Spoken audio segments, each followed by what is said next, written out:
Del punto de vista de los elementos tecnológicos con los cuales en el turismo nos estamos referenciando, tienen impactos de diferente nivel, pero que nos hacen visualizar también cosas que hoy vamos a tener que tener en cuenta cuando hablamos de la administración del turismo.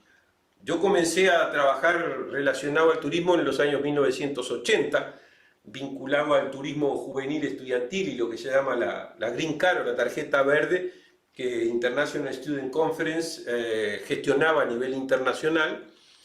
Pero nosotros en aquellos momentos teníamos todavía, no el telégrafo, no soy tan viejo, no lo pongan en esos términos, pero teníamos efectivamente cambios en los medios impresos y por lo menos comienzan a salir también muchas ofertas de turismo en forma impresa.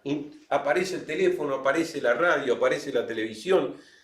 Está el Telex, y esto seguramente yo hice un sondeo muy primario, pero del Telex es una pieza de museo para ustedes. Para nosotros era un instrumento de trabajo en 1980, que eran aquellas cintas de papel que parecían perforadas y que se pasaban por una máquina y que en otra parte del mundo se recibía un mensaje que pedía determinados servicios.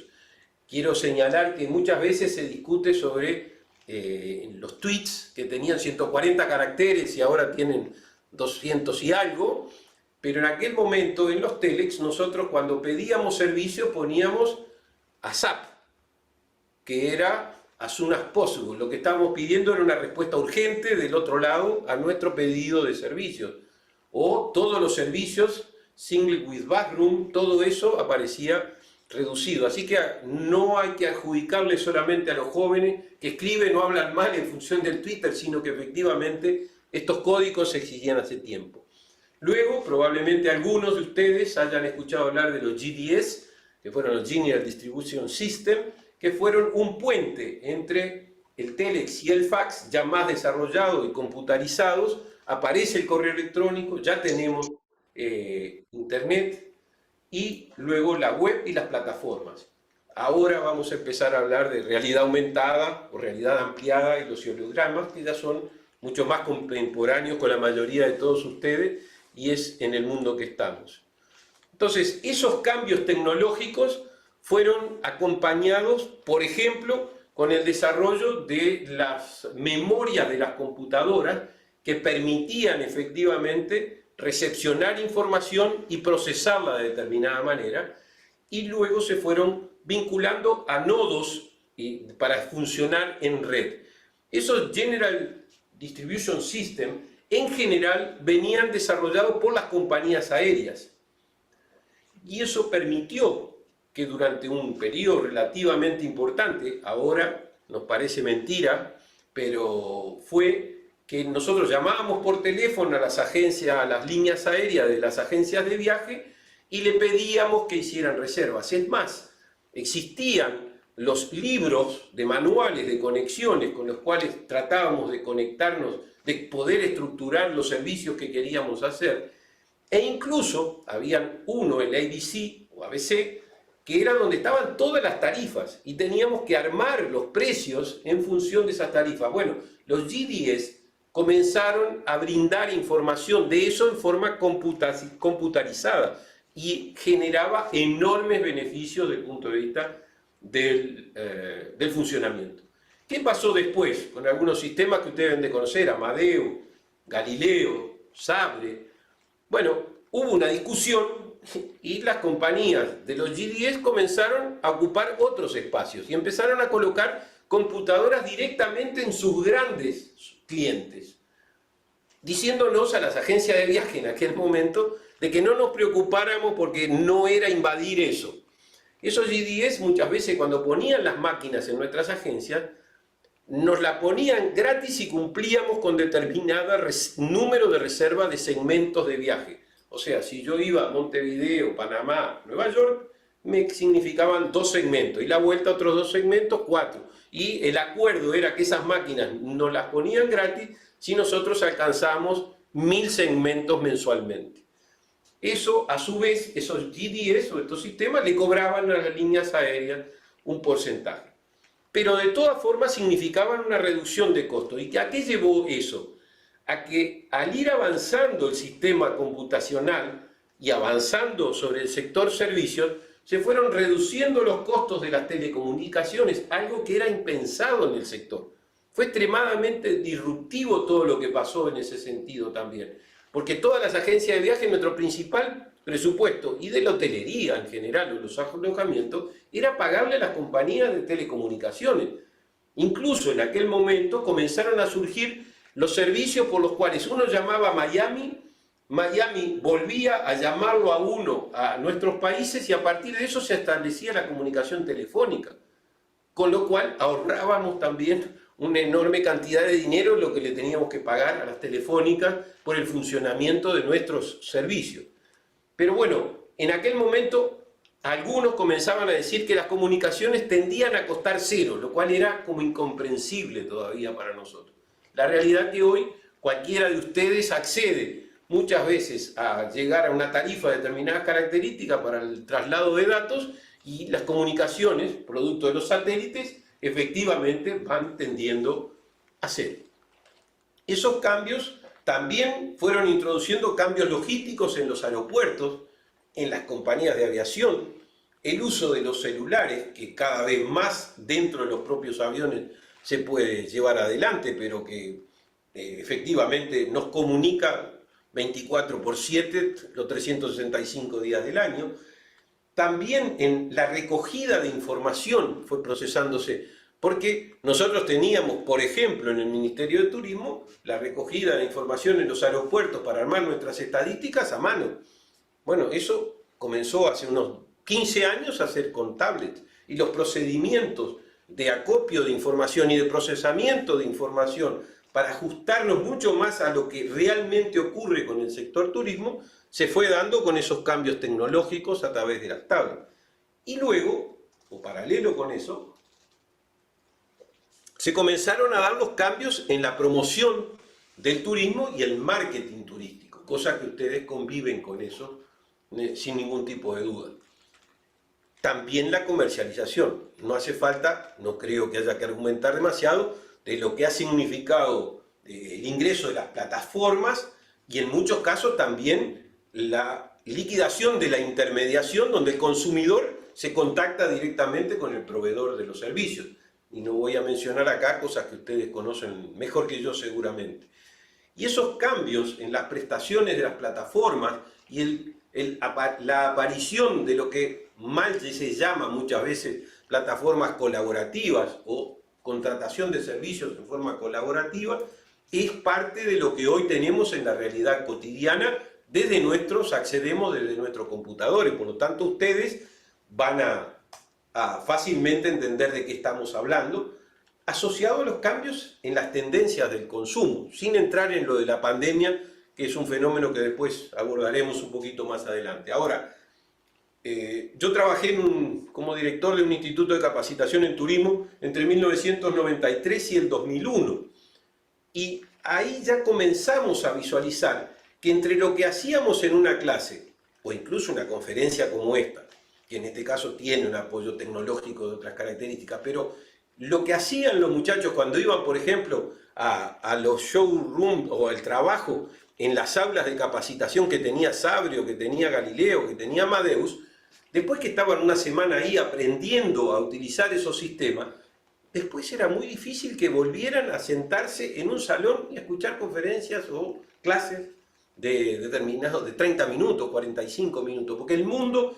en que se desarrolla el funcionamiento del turismo tenía que ver mucho más con eso que con lo que pueden ser los métodos clásicos de traslado de conocimiento que puede ser una conferencia, por más magistral que la misma pueda ser.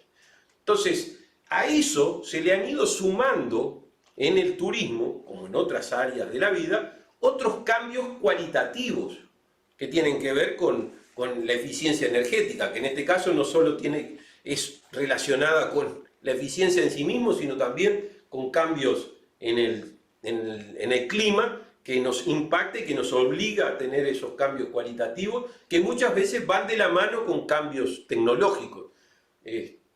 Ayer estaba viendo una información en la cual uno despliega unas telas, como puede ser de una alfombra, puestos sobre los techos de las casas, y esos ya son paneles que permiten generar energía para el funcionamiento de una casa o de un edificio de apartamentos. La gestión inmobiliaria, no solo porque se contrata directamente entre el consumidor y el prestador sino todo lo que implica la oferta, tener la oferta en las plataformas para poder avanzar. Los medios de transporte de cualquiera de sus formas, los carreteros, los ferroviarios, los fluviales, todo ha ido cambiando efectivamente e incorporando las tecnologías desde hace tiempo, no ahora en particular. Incluso el crucerismo, que viene asociado con cambios dramáticos en el desarrollo de lo naval, que hoy hace que las nuevas naves estén con capacidades para 6.000 pasajeros y 2.400 o casi 3.000 tripulantes. O sea, para nuestro país, que es un país pequeño, eso significa prácticamente un barrio entero que va arriba de una nave. Y eso tiene que bajar y subir en los puertos. Y eso significa que en determinados horarios hay que asegurar también medios de transporte que lleven a los pasajeros a recorrer determinados lugares en nuestras ciudades, en el entorno de esos puertos. Por lo tanto, todos esos cambios realmente introdujeron nuevas realidades con las cuales la tecnología sigue aportando. Incluso ustedes pueden observar también todo lo que son los fenómenos de recreación y parques temáticos en el mundo. Y incluso la prestación de servicios sanitarios, de salud. Hoy la telemedicina ha introducido nuevos elementos y el segmento salud es uno de los que resulta más impactado por las tecnologías, no solo por las mejoras que se dan en los temas de salud, sino también para poder coordinar la prestación de esos servicios. Por lo tanto, toda la realidad turística ha sido impactada dramáticamente por estos cambios tecnológicos, pero también hay que pensarlas, y ahí hago referencia a un plan que en el Uruguay es el Plan Ceibal. Los uruguayos lo conocen, los que son del exterior quizá puedan googlear y tener más información si no lo conocen. One Laptop Per Child, lo que Nicolás Negroponte desarrolló, pero que ahora está asociado a una forma de transmisión del conocimiento y el armado de pensamiento computacional, que eso va asociado a estos cambios que veníamos diciendo se producen, pero no solo para asimilarlos y ponerlos en práctica, sino para potenciar cómo poder mejorar esa prestación de servicios, no solo del punto de vista de la comunicación, sino también en el propio prestación del servicio, entendiendo que los servicios tienen la característica de ser inmateriales y que solo se confirman en el momento que efectivamente el usuario hace uso de ese servicio. Y que todos sabemos que no son acumulables, que no son estoqueables los servicios. Jack Ma, que probablemente ustedes lo conocen, y por Alibaba, ya hace cuestión de 10 años planteó que, aún siendo una de las personas más ricas del mundo y habiendo accedido a eso por lo que es una tienda online, dijo que, y lo ha ido concretando, dejaba de ser un sector de punta y que él se iba a dedicar a lo que él entendía que en los próximos 10 años iba a ser los sectores de mayor desarrollo a nivel global. Uno de ellos era la recreación y el entretenimiento. Creo que solamente con hablar de cuántas plataformas tenemos de contenidos hoy en nuestras casas da una idea, pero no es solamente eso, sino que muchos de los aspectos que yo mencionaba de cómo se desarrolló la tecnología en el turismo, y el otro era del bienestar, entendido como la preocupación de los seres humanos por su mejor calidad de vida, a lo cual se le suma, porque en aquel momento no estaba planteado, el tema de las condiciones sanitarias de los países y en particular lo del COVID, que nos ha puesto a prueba a toda la humanidad. Y esto pasó.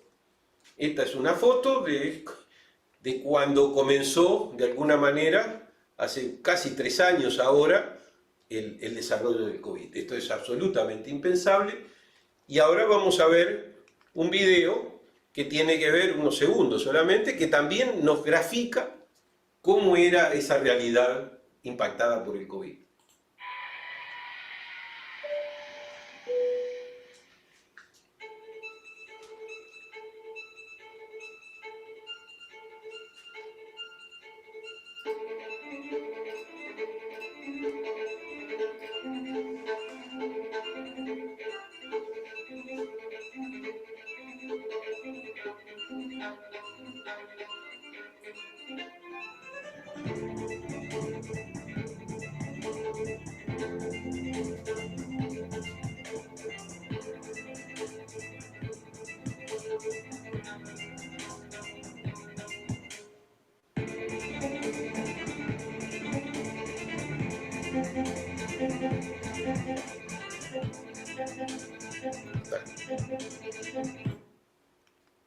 Bien, el video tiene 2 minutos y medio y no los voy a cansar mostrando aeropuertos de todo el mundo con esa característica de los aviones parados. Algo absolutamente incomprensible. Y los números que la propia OMT ha circulado de cuánto o cómo ha cambiado desde la prepandemia, que estos son los datos del 2019, luego daba los datos la OMT, y ustedes lo pueden buscar en los materiales, pero del impacto que significó para toda la actividad turística. En el Uruguay en particular, el turismo tiene números que después vamos a ver más en detalle, que también confirman esto que fue la tendencia mundial. Según los datos ahora, hace ni un mes, hablan de que aún hoy tenemos una caída de lo que significa el movimiento turístico en el mundo, que no ha recuperado los valores del 2019. Y algunos piensan que se va a poder hacer, según el barómetro de la OMT, el 60% de los encuestados piensa que en 2023 quizá se puede alcanzar el 70% de recuperación, otros piensan que recién en el 2024 va a poder ser eso, pero lo cierto es que se fue décadas para atrás desde el punto de vista del movimiento turístico.